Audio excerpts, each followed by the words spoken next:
Los caminos nos hicieron solos.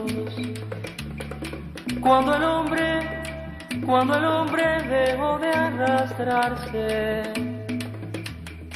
los caminos fueron a encontrarse.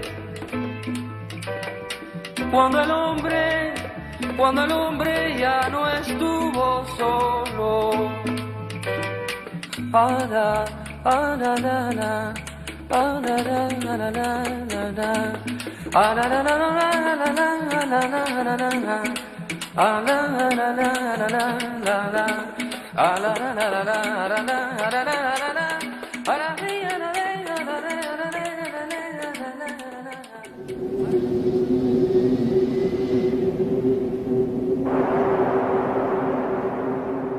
Octubre de 1963. Sobre Cuba se abate uno de los peores desastres naturales de su historia. Más de 1000 muertos y zonas enteras del oriente de la isla devastadas deja a su paso el huracán Flora. Una difícil situación económica marca el final del primer quinquenio de la revolución. 1963 es el año en que se consolida el bloqueo económico de los Estados Unidos contra Cuba. El país es declarado nación enemiga por la administración norteamericana.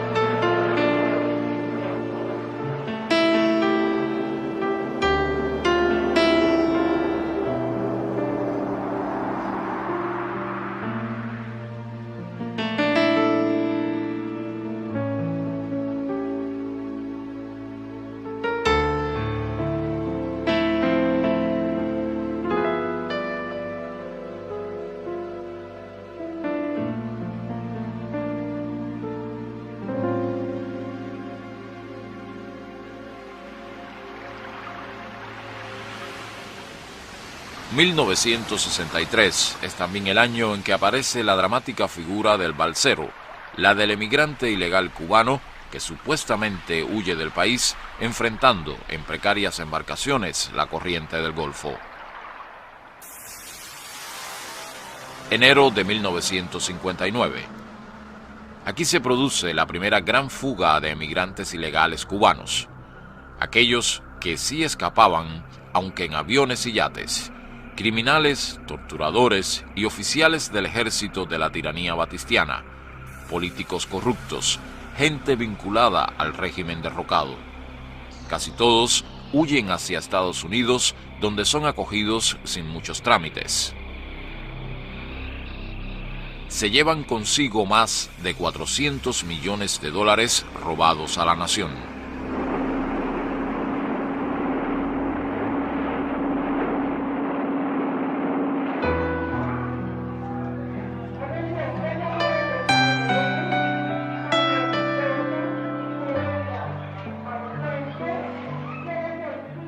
Entre 1959 y octubre de 1962, decenas de miles de personas parten en vuelos regulares hacia la Florida. En su mayoría, proceden de sectores de la alta y media burguesía nacional. Junto a los batistianos, constituyen el núcleo duro de lo que se denomina en adelante exilio cubano. Unos se sienten afectados en sus intereses y propiedades por las leyes de la naciente revolución. Otros, apremiados por la inseguridad y el temor en un clima de crecientes tensiones. Pero ninguno, objetivamente, es un perseguido o un refugiado político. Para muchos, la revolución es solo una cuestión de tiempo. Se van en aquellos años todos los que rechazan el incipiente proceso revolucionario, incluidos los sectores más conservadores de la Iglesia Católica. Hicieron una pastoral contra la reforma agraria, pero nunca contra Batista. Abandonan un pueblo que lucha por su independencia y su soberanía. Dejan de ser sacerdotes para servir a los ricos.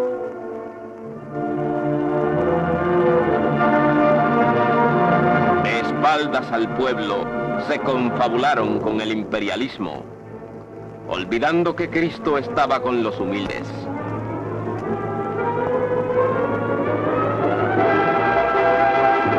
Prefieren a Franco y a Kennedy.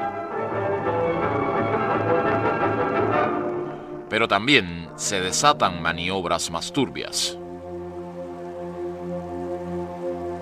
Diciembre de 1960. Se inicia un dramático episodio, el éxodo hacia Miami de niños y adolescentes cubanos de 6 a 16 años. Viajan solos. Sus padres han autorizado su salida de Cuba. El gobierno de los Estados Unidos les ha concedido visas especiales.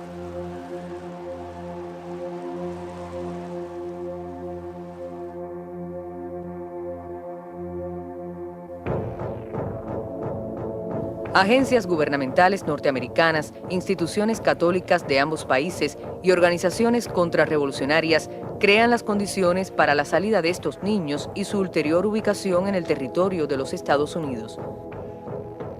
Nace así lo que posteriormente se ha conocido como Operación Peter Pan. Bueno, que mi mamá tenía un miedo, ella tenía un miedo. Real o irreal para ella, yo no sé, pero tenía mucho miedo, tanto miedo que ella prefirió separarse de mí que quedarse conmigo.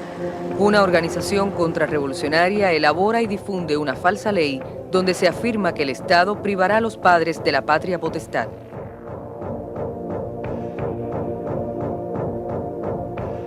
...1962, crisis de octubre. El mundo se coloca al borde de la guerra nuclear. Los vuelos comerciales entre Cuba y Estados Unidos se suspenden por tiempo indefinido. El éxodo se interrumpe abruptamente. Más de 14.000 niños se encuentran ya en territorio norteamericano. Para muchos de ellos, el reencuentro con sus padres se torna incierto. Niños separados de sus padres, familias divididas. El drama humano solo interesa en Estados Unidos por sus dividendos políticos contra la revolución.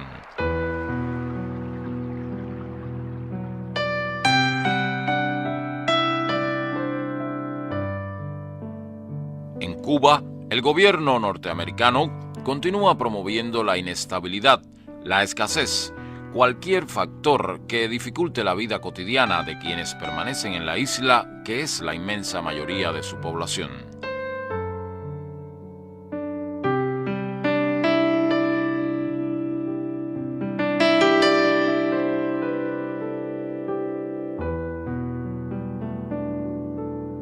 Después de octubre de 1962, no hay formas normales y legales para irse de Cuba con rumbo norte.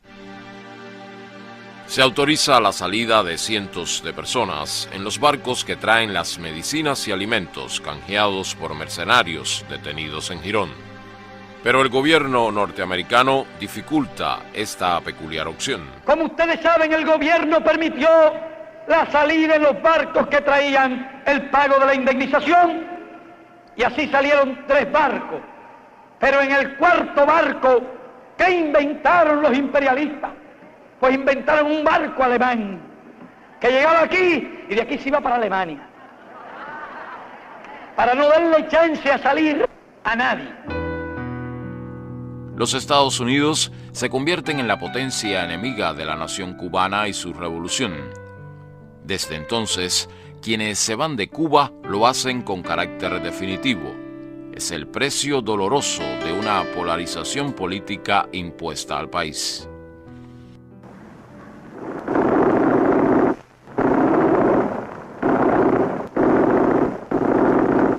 De costas yanquis partió la nave agresora que atacó en la noche oscura a este patrullero cubano. Continúan las agresiones y actos de terrorismo contra la isla.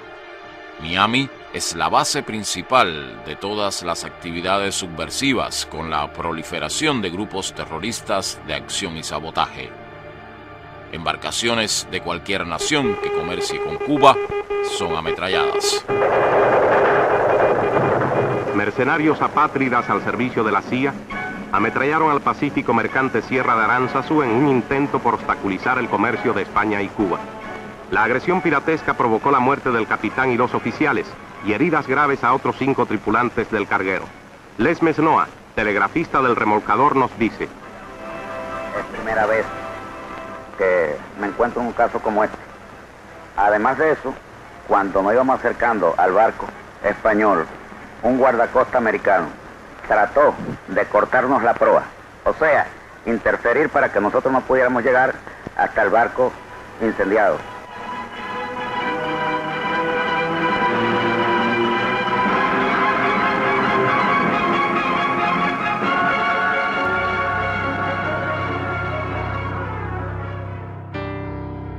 Desde la base naval de Guantánamo, ocupada por los Estados Unidos, se lanzan las más abiertas provocaciones.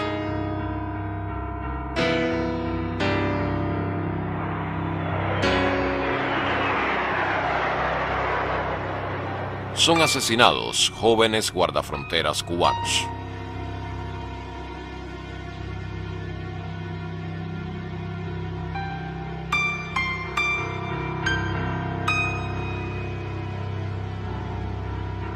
Tras el asesinato del presidente Kennedy, las fuerzas más oscuras y reaccionarias de esa nación alientan un clima de agresividad, militarismo y confrontación que cíclicamente se repetirá en la historia. En estos años es Barry Goldwater un senador guerrerista de ultraderecha casi olvidado, pero no así la tendencia que representa. Cuba es blanco permanente de asaltos y atentados terroristas, de cercos económicos. Crear la angustia y la inseguridad en la isla es su objetivo. Se despliega la campaña propagandística que presenta a cubanos desesperados tratando de huir de la isla. Un hecho que venía sucediendo hacía 3 años y que era de una manera pérfida, utilizada por el enemigo para hacer campaña contra nuestra revolución. El caso de los individuos que cuando fueron suspendidos los vuelos entre Cuba y Miami, se quedaron con un pie aquí y el otro allá. A fin de desenmascarar definitivamente al imperialismo yanqui en este aspecto, formulamos las declaraciones que ustedes conocen el día 28, y cuando con posterioridad dijeron que eran algo vagas y ambiguas, así como que no habían sido presentadas por canales diplomáticos, hicimos una segunda declaración muy clara y muy concreta para dejar definitivamente zanjada la cuestión. En 1965, el gobierno cubano enfrenta esas maniobras abriendo en Camarioca, provincia de Matanzas, un puerto libre por el cual pueden partir sin restricciones todos aquellos ciudadanos que quieren irse a los Estados Unidos. Cientos de embarcaciones recogen a miles de personas que desean reunirse con sus familiares o que se sienten afectadas por el proceso revolucionario. Puesto que nosotros aquí hemos estado permitiendo que salga todo el que quiera salir del país desde el principio de la revolución, puesto que nosotros no hemos negado permiso nunca a los que han querido salir para ir a visitar a sus familiares y regresar, y puesto que si bien hay cubanos que tienen familiares en Estados Unidos y desean ir a reunirse con ellos, también hay cubanos que tienen familiares en Estados Unidos y que no quieren abandonar el país. Y ya que el señor Johnson junto a la Estatua de la Libertad se tomó la molestia de condimentar su declaración con todas estas pamplinerías acerca de libertad. Yo le pregunto si Estados Unidos es capaz de permitir que puedan venir a visitar a sus familiares en Cuba, aquellos que deseen venir a visitarlo y regresar a Estados Unidos. Miami se convierte en la tierra prometida, el corazón de un exilio cubano fabricado, donde cualquier cubano emigrante es un automático refugiado político. La mejor prueba de la manipulación está en los documentos oficiales del gobierno de los Estados Unidos. ¿Dónde estaba Cuba en 1958? En el lugar número 2. En el lugar número 2 entre los países que emitían emigración hacia Estados Unidos. Solo nos superaba, por supuesto, México. Busca ahora mismo, visita el sitio del INS, la misma fuente que yo acabo de citar, y vas a encontrar a Cuba en el 8º lugar. A pesar de estos 45 años, a pesar de toda la manipulación del tema, a pesar de que Cuba es el único país que tiene una ley de ajuste que prácticamente le garantiza la entrada a todo el que llegue. Para los cubanos que emigran, Estados Unidos se convierte ahora en un entorno privilegiado que los beneficia con leyes excepcionales.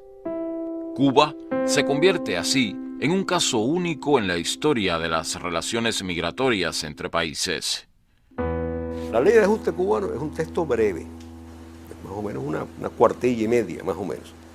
Pero en cada párrafo, varias veces, esa ley tiene la frase clave, cuando da la posibilidad de admitir a cualquier cubano que llegue a los Estados Unidos, le da esa autoridad al gobierno de ajustarle su estatus, aclara una vez en cada párrafo, cubanos que hubiesen llegado a los Estados Unidos el día 1 de enero de 1959 o después. ¿Qué quiere decir eso? Un buen romance. Que había cubanos que habían llegado antes del día 1 de enero cuyo estatus no se ajustaba. Seguirían siendo ilegales.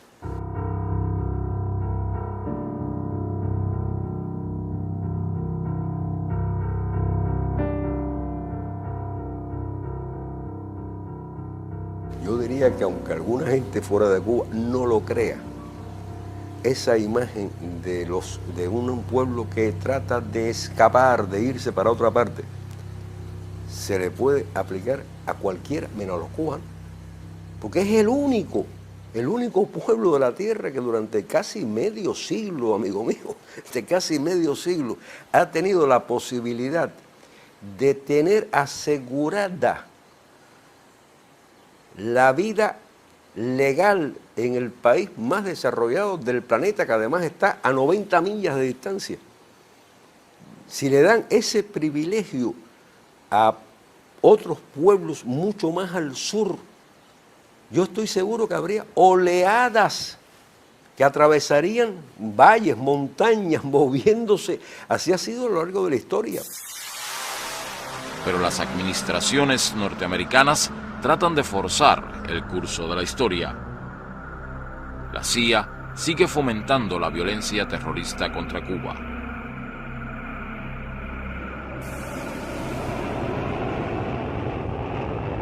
El atentado más execrable es la voladura de un avión de Cubana en pleno vuelo en Barbados. ¡Cierra la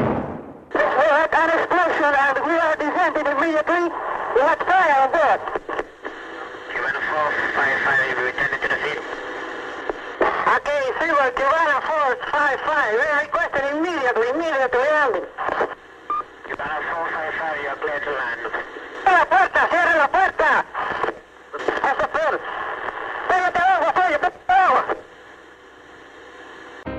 Sus 73 pasajeros y tripulantes mueren.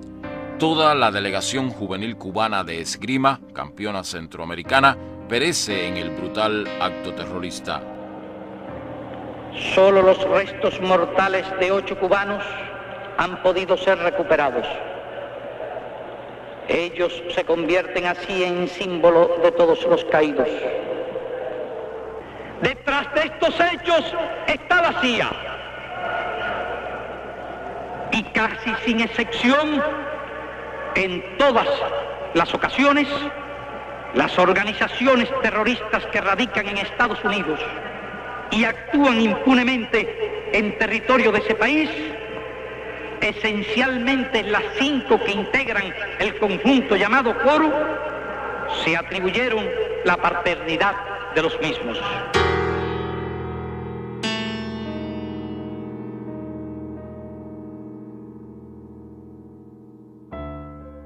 Sin embargo, a pesar de esta atmósfera de confrontación y de odio, algo comienza a cambiar en ambos lados del estrecho de la Florida.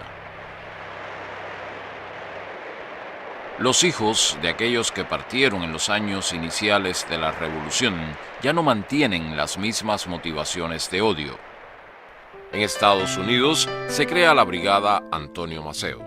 A partir de 1977 comienzan a visitar la isla decenas y decenas de jóvenes cubanos reencontrándose con una realidad de la que fueron arrancados y con la cual la mayoría se reconcilia. ¿Por qué viniste?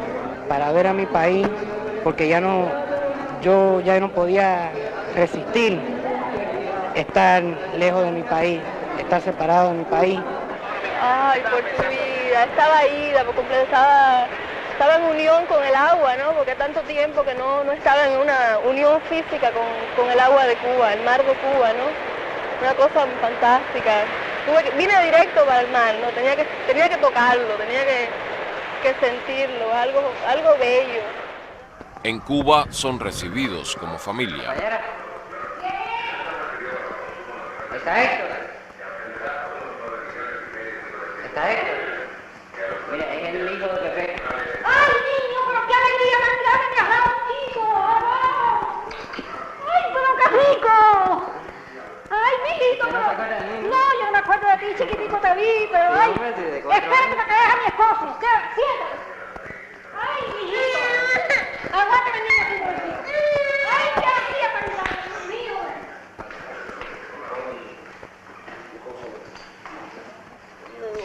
Igualito, carajo. ¿Cómo anda? ¿Quién se ¿Te acordás de mí, no? Oye, ¿cómo no? ¿Cómo voy a acordar de ti? Soy yo, mire. Mira, mijito. Qué lindo. ¿Qué tal? ¿Y tu papá? Muy bien, muy bien. Oye, ¿y tu padre cómo ha reaccionado a tus posiciones y eso? Pues nosotros siempre hemos tenido problemas, ¿no? Pero siempre más o menos yo trato de evitar la cuestión, pero este viaje a Cuba ya fue una cosa que... Sí. Yo conozco a tu padre. Tu padre y yo nos queremos mucho, pero siempre teníamos disputas por mi posición y la de él. Allá no nos llevamos por su posición y la mía. Yo hace mucho rato que soy comunista en todo. Entonces no. El viejo reaccionó que él no me dijo nada, ¿no? Sí. Se encabronó. Sí, habla bien. Entonces se fue para el cuarto y la vieja se fue detrás. Entonces ella salió después y me dijo, mira, le dice tu padre que te largues de la casa y que no vuelvas más. Y si le da un ataque al corazón a tu padre es culpa tuya y tú no te aparezcas en el funeral porque es culpa tuya. Para tratar de ablandarlo a uno. El supuesto exilio cubano no es una comunidad homogénea. Yo soy cubano, yo no he renunciado nunca a mi nacionalidad cubana. Soy residente de los Estados Unidos, pero ni siquiera he pensado nunca en convertirme en ciudadano americano. No me atrae, no le veo... No quisiera ser un americano. No quisiera ser parte de lo que está ocurriendo, de lo que son ellos, pues de lo que me representan a mí al menos. Pensando en todo el tiempo que han estado ustedes lejos de Cuba y nosotros sin ningún contacto con ustedes. Es la idea de que el sentimiento de la patria es fuerte. Realmente eso es lo que está presente aquí en este provincia. Déjenme decirle que no les quepa la menor duda que nosotros los consideramos ustedes parte de nuestra familia. Yo creo que ha crecido el país.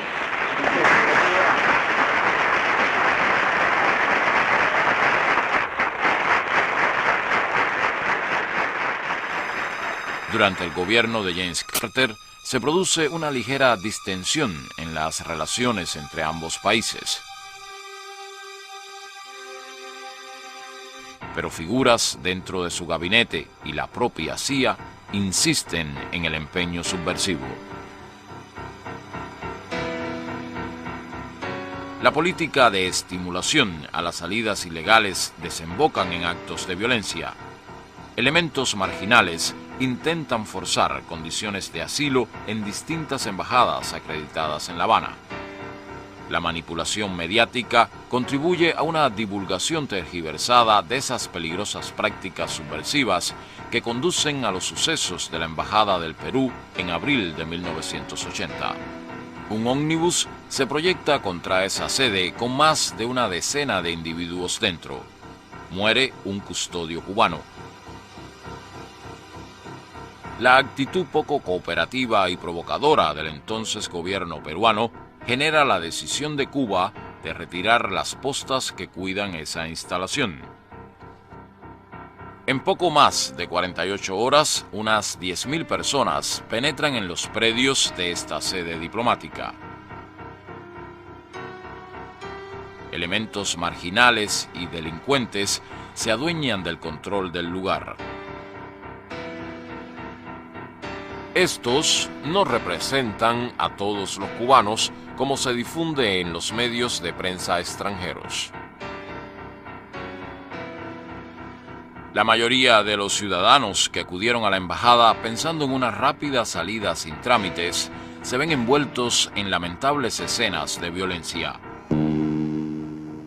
De noche no se veían tanto las cosas, pero cuando amaneció que empecé a mirar bien, que se veían más a las claras las cosas. De noche todos los gatos son partidos. ¿Qué es la cosa? Vaya el aspecto de ellos, su cosa, tatuado, una gente que se bote de que era una crápula. Como si todos los delincuentes de la mano se metió ahí.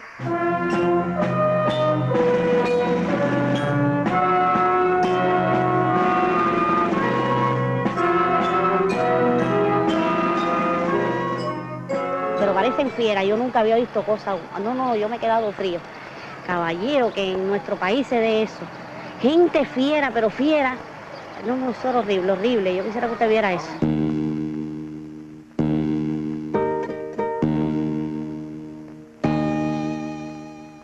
Sobre el ambiente, que es el más pésimo que yo puedo encontrarme. Yo no esperé encontrarme eso aquí.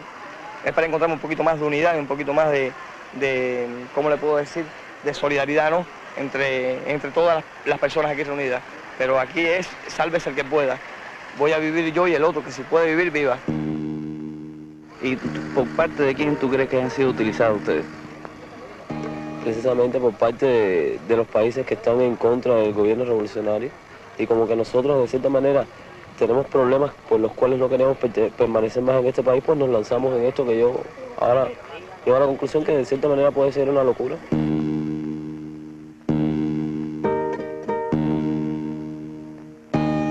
En los últimos meses se venía produciendo un incremento de las salidas ilegales. Los individuos secuestraban embarcaciones, se llevaban a los tripulantes como rehenes muchas veces, entonces eran recibidos en la Florida como héroes, como disidentes, como patriotas, etc. Y se lo advertimos reiteradamente por los canales diplomáticos, se lo advertimos también públicamente, porque de eso hablamos precisamente el 8 de marzo, Día Internacional de la Mujer, en la clausura. Que adopten medidas para no estimular las salidas ilegales del país. Ya una vez tuvimos que abrir el puerto de Camarioca. Que no se imaginen que nosotros no tenemos respuestas para políticas. Será la política, la revolución, la idea de la revolución. Y es que la obra de una revolución y la construcción del socialismo es tarea de hombres y mujeres absolutamente libres y absolutamente voluntarios. Cuba facilita la solución de la crisis abriendo el puerto del Mariel. En unos 6 meses, aproximadamente 125.000 cubanos parten hacia la Florida en cientos de yates y embarcaciones provenientes de territorio norteamericano. Para algunos, parece hacerse realidad el paraíso prometido de la sociedad de consumo americana que les abre sus puertas. Yo me voy para los Estados Unidos, el país de los sueños y de la maravilla, donde abundan mucho los dólares. Ya cuando llegue allá, lo primero que voy a hacer es dar un saludo a Carter, ya que nos está esperando con el corazón y los brazos abiertos. Vamos a comer jamón y a marcar chicles, y a ganar dólares. La motivación económica de la oleada migratoria se hace más evidente.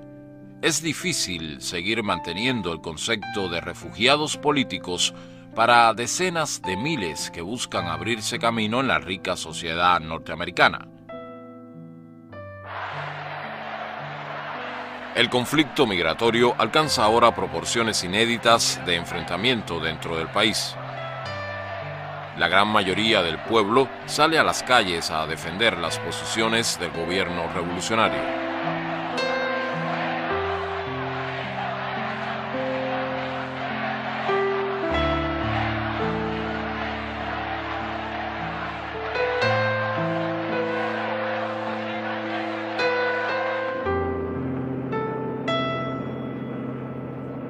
Decenas de miles parten buscando el reencuentro familiar o una mejoría económica.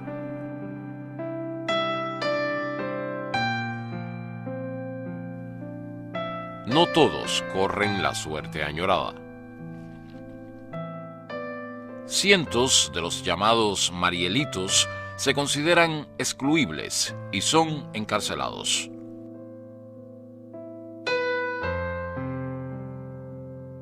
Ese grupo que se va, que se calcula en unos 125.000, obviamente no está formado por la burguesía ni por la clase media cubana. Es un sector que, si uno compara con los grupos sociales cubanos, con los obreros, con los trabajadores de los servicios, con los trabajadores administrativos, se va a encontrar que hay una relativa analogía. O sea, que se parece más a la población cubana. Tanto es así que cuando ese grupo llega a los Estados Unidos, hay algunos viejos representantes de la clase alta cubana que se habían ido en los principios de los 60 que empiezan a decir: estos no son cubanos.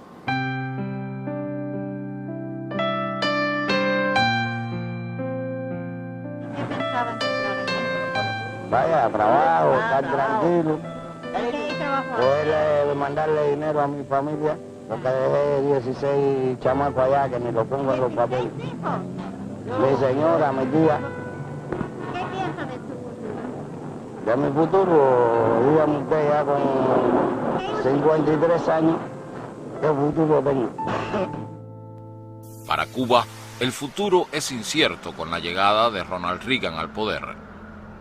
Durante su campaña, había abogado por un bloqueo naval a la isla. La propia política norteamericana va favoreciendo el proceso de integración de esas comunidades cubanas que cuando pasa la primera década, ya no es la década del 60, estamos en los años 70, pasa una segunda década, llegamos a la década del 80, han pasado 20 años, la gente ha envejecido, las maletas están preparadas para el retorno, pero siguen allí, y un poco la mentalidad acerca de la inmediatez de ese regreso se va posponiendo. Lo que queda, por tanto, es la necesidad de enfrentar el mundo en que viven, donde tienen los negocios, donde tienen los intereses, donde tienen los nuevos amigos, el nuevo círculo social en que se desenvuelven, y esto va conduciendo a un proceso de inserción, digamos, de integración en la sociedad norteamericana, pero que no es solamente un proceso espontáneo o natural. Está estimulado, está favorecido o está catalizado por esa propia política norteamericana que los ha beneficiado con el programa de refugiados, con la ley de ajuste cubano, y ha permitido que sean reconocidos desde el punto de vista de su inserción dentro del sistema político de los Estados Unidos en la década de los 80. Sin embargo, el gobierno norteamericano no puede prescindir de un control migratorio. Paradójicamente, bajo la administración republicana de Reagan, se firman los acuerdos migratorios de 1984. Estados Unidos se compromete a entregar unas 20.000 visas anuales, pero solo se entregan poco más de 11.000 en el conjunto de los 10 años siguientes. Lo ético, lo honrado, lo humanitario sería, ya que tienes esa política de admitir a cualquier cubano, es a cualquier cubano que te pida la visa dársela. Si no me queda más remedio, si cada vez que vengo aquí me denean 3 veces, 88, 99, mira la última aquí, 92. Me voy en una balsa, mi familia la tengo allá, la otra mitad aquí. ¿Qué hago? Esta es la 4ª vez que yo vengo aquí. La 4ª vez. Quiero ver a mi hija, no sé si la puedo ver. Ya vi en el downtown Miami. Ahora, no me da opción, la única opción que me queda es tirarme al mar, más ninguna, y estoy haciendo una balsa. Se lo digo para que lo sepan. La intención continúa siendo la de crear trabas y utilizar el potencial migratorio cubano como un factor de descontento y desestabilización interna. Hechos más graves se generan como el secuestro de embarcaciones y aviones. No se podía hacer ninguna resistencia porque estábamos atados, estábamos amarrados, mano y pie, y no podíamos hacer ningún tipo de movimiento ni nada de eso.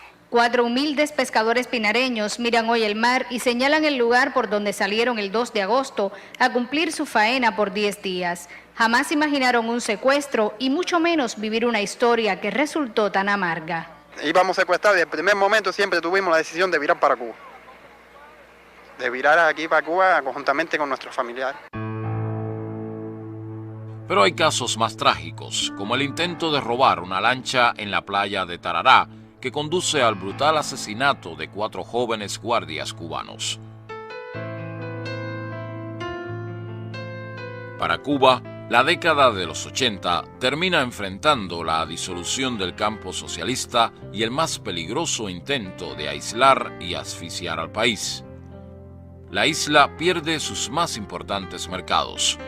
Los Estados Unidos refuerzan las leyes del bloqueo económico. En el caso de Cuba, la crisis económica tiene un papel importante. El malestar creado por la crisis económica afecta a toda la población.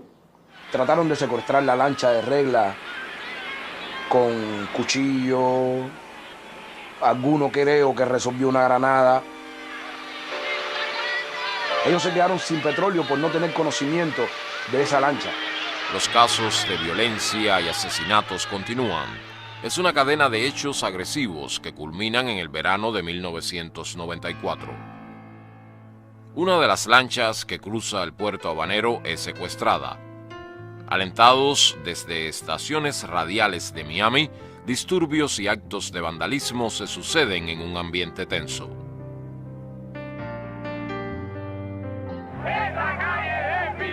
Junto al pueblo que enfrenta la situación está presente Fidel Castro.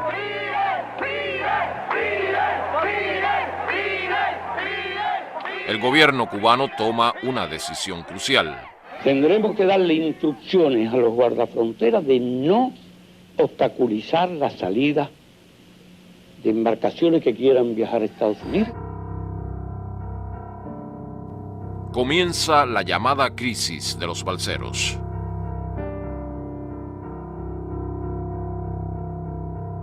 $30,000 ciudadanos se lanzan al mar en las más diversas y precarias embarcaciones, dando inicio a una festinada e irresponsable aventura que tiene un trágico desenlace para muchos. Los que se fueron a partir del 80 y sobre todo en los 90, se van además con una estrategia familiar, que es ayudar a los parientes que se quedan.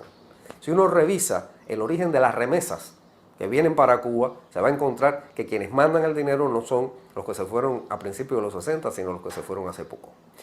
Y por último, además de la cuestión económica y de la cuestión familiar, está por supuesto las motivaciones de carácter ideológico.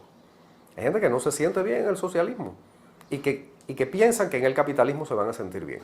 Y se van aspirando a lo que el capitalismo puede ofrecer, que casi siempre es, hay como la premisa de estamos buscando una sociedad que tenga todas las ventajas que puede tener el socialismo, más el consumo, más el mercado.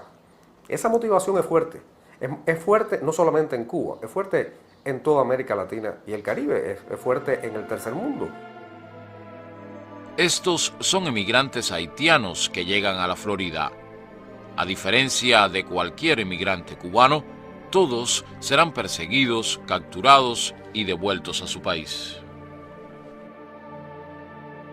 Las autoridades cubanas advierten con insistencia del peligro de estas travesías, pero no impiden las salidas de aquellos que se empeñan en correr los graves riesgos.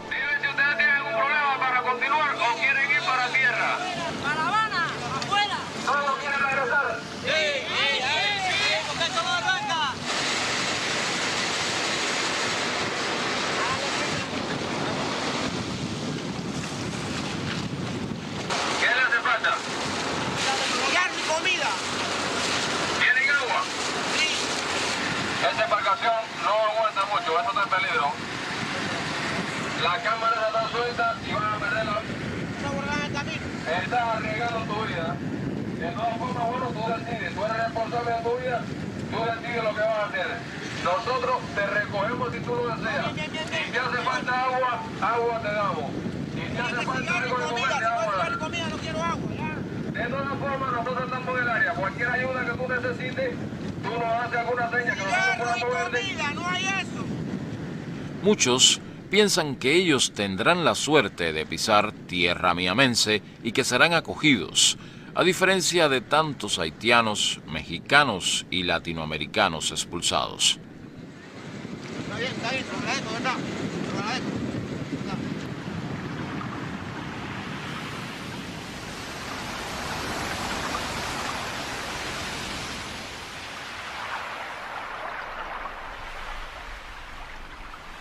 Para el gobierno norteamericano, esta situación vuelve a ser contraproducente. Firman los nuevos acuerdos migratorios de 1994.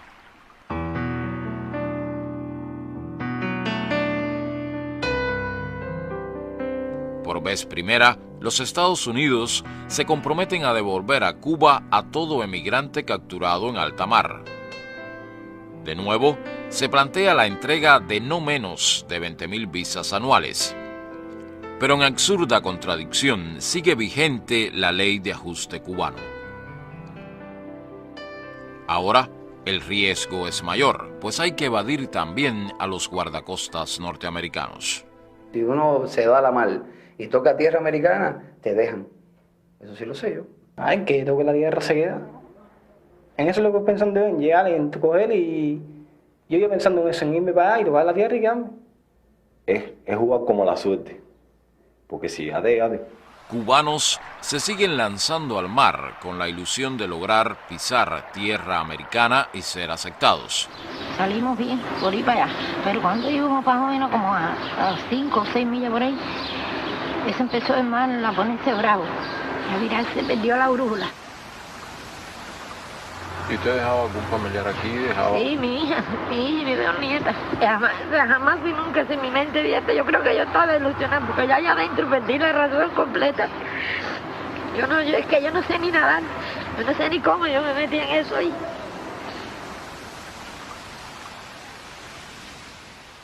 Aquello empezó a entrarle agua. Y los bichos y los tiburones. Y el mar de noche es lo más negro que hay en la vida.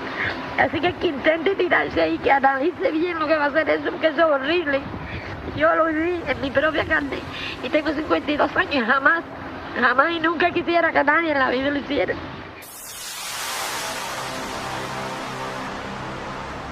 Es el turno de los traficantes y contrabandistas de seres humanos. Trágicos naufragios y decenas de muertos provocan criminales inescrupulosos que prometen rápidas entradas en Estados Unidos.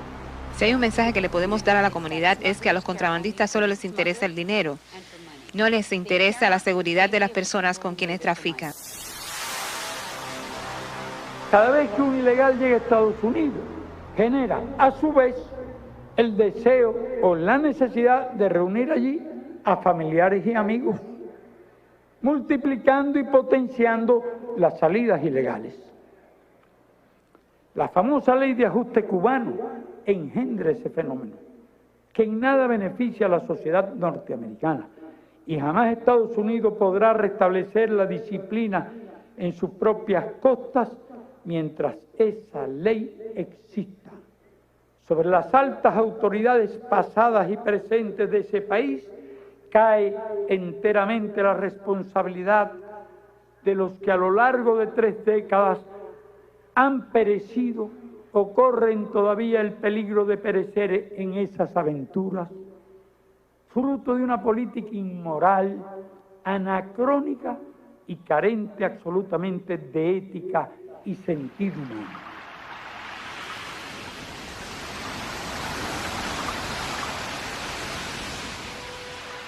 El momento más dramático de estas terribles travesías es el naufragio donde se rescata al niño cubano de 5 años, Elian González.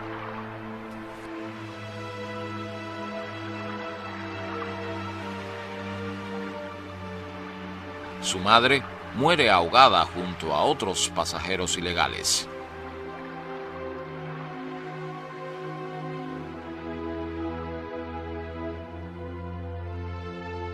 Prácticamente secuestrado por parientes lejanos en Miami, el niño es objeto de una burda y aberrante manipulación politiquera.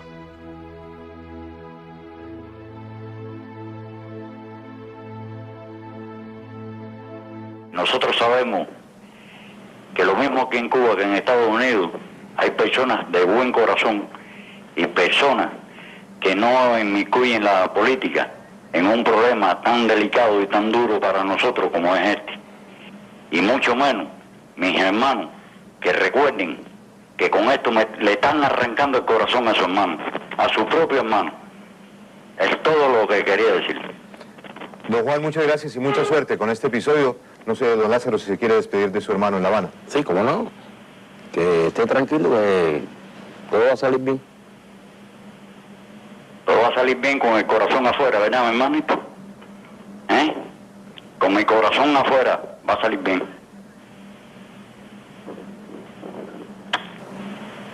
Ay, carajo. La negativa a devolver el niño a su padre y a sus abuelos en Cuba lleva a extremos absurdos la politización del tema migratorio como arma contra la revolución. Sobre el niño se ejerce la más grosera violencia psicológica, intentando readaptarlo al ambiente miamense.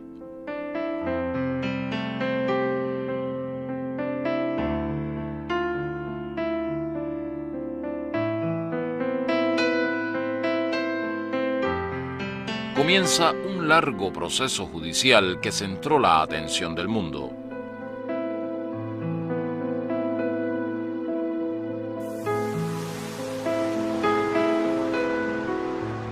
Los sectores extremistas de Miami se manifiestan de manera cada vez más violenta. Es una espiral de fundamentalismo irracional que preocupa a los propios norteamericanos.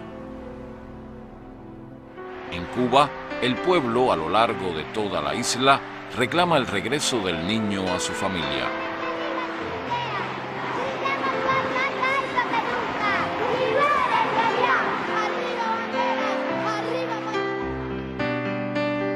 Juan Miguel, el padre de Elian, llega a los Estados Unidos. Es un importante paso en la batalla legal porque le devuelvan a su hijo. Soy el único que puedo hablar por él, soy su padre. Deseo mucho estar junto a él. Eres mi hijo, me pertenece. Debe estar a mi lado, al lado de su familia. Quisiera pedirle, por favor, al pueblo norteamericano, a los que realmente se sienten padres, conforme me han venido apoyando hasta ahora, tanto el pueblo norteamericano como los latinos, los cubanos, que han estado a mi lado, que verdaderamente han querido que mi hijo esté conmigo, pedirles por favor que me ayuden, que le envíen mensajes, le escriban al presidente de este país, a la procuradora general de este país, que se acabe de actuar de inmediato, que acaben de unir a mi hijo conmigo, que no dejen que sigan abusando más de mi hijo por gusto. Yo quiero mucho a mi hijo, necesito que mi hijo esté a mi lado, que esté conmigo. Por favor les pido que me ayuden. La posición de los González es no entregar a este niño, ni yendo a Paloca, ni a Palo Loca, ni yendo a Washington, ni yendo a ningún lugar. Pero en la madrugada del 22 de abril, efectivos federales irrumpen en la pequeña Habana y en un operativo que duró apenas 3 minutos, rescataron a Elian de la casa de sus secuestradores. Unas horas después, Juan Miguel abrazaba a su hijo en la base aérea de Andrews. Aún pasarán meses antes que el niño y su padre puedan regresar a Cuba. Dilaciones legales casi absurdas y dificultades generadas por los sectores derechistas cubanoamericanos intentan impedir el retorno. I blame the president and Generino for this. And whatever happens after this, let them pay the consequence. Because my kids, who I've taken care for 5 months that they haven't given a damn about. Esta vez la reacción de un sector de la comunidad cubana de Miami fue mucho más violenta. Pero esa actitud de intolerancia generó el rechazo de la población anglosajona, afro-norteamericana e incluso latina de esa ciudad. Logra imponerse la lógica y la razón. Estoy agradecido por todo el apoyo que se me ha brindado. Realmente estoy muy feliz en estos momentos de poder regresar a mi patria y no tengo palabras con qué. We are happy to go home. Thank you. El niño y su padre regresan a su país. Es un triunfo de la cordura, la justicia y la más elemental sensibilidad humana.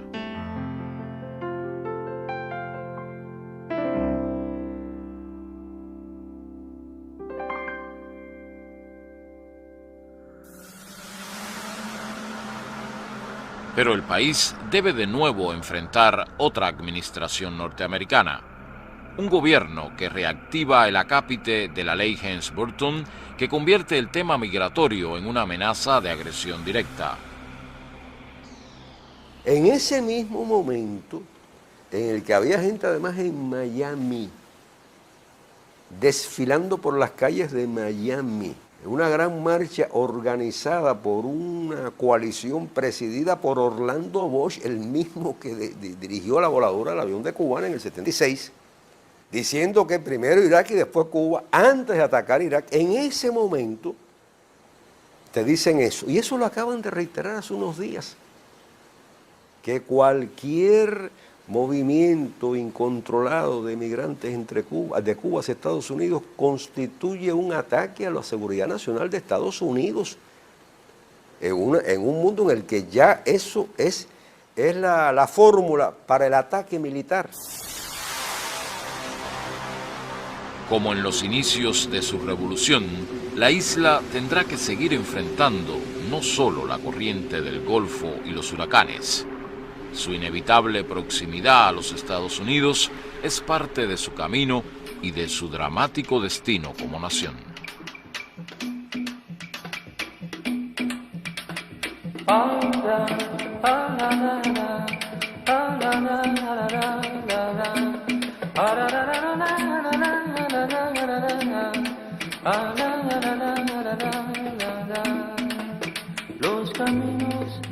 Los caminos nos hicieron solos. Cuando el hombre dejó de arrastrarse, los caminos fueron a encontrarse. Cuando el hombre ya no estuvo solo.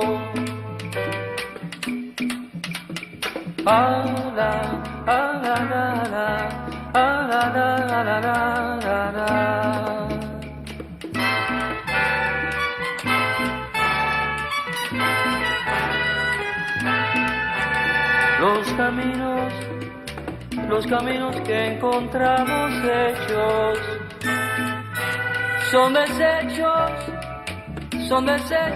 de viejos vecinos. No crucemos por esos caminos,